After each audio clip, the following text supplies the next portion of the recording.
పేదల వైద్యం ఆరోగ్యానికి కూటమి ప్రభుత్వం ప్రత్యేక ప్రాధాన్యత ఇస్తోందని రాష్ట్ర సాంఘిక సంక్షేమ శాఖ మంత్రి డోనాశ్రీ బాలవీరాంజనేయ స్వామి తెలిపారు.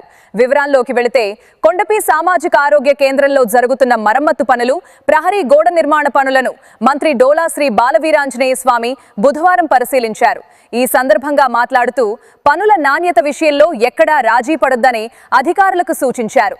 పనులను త్వరితగతిన పూర్తి చేసి ప్రజలకు అందుబాటులోకి తీసుకురావాలని ఆదేశించారు. పేదల వైద్యం ఆరోగ్యానికి కూటమి ప్రభుత్వం అధిక ప్రాధాన్యత ఇస్తోందని, ప్రభుత్వ ఆసుపత్రుల్లో అవసరమైన అన్ని సౌకర్యాలు కల్పిస్తున్నామని తెలిపారు.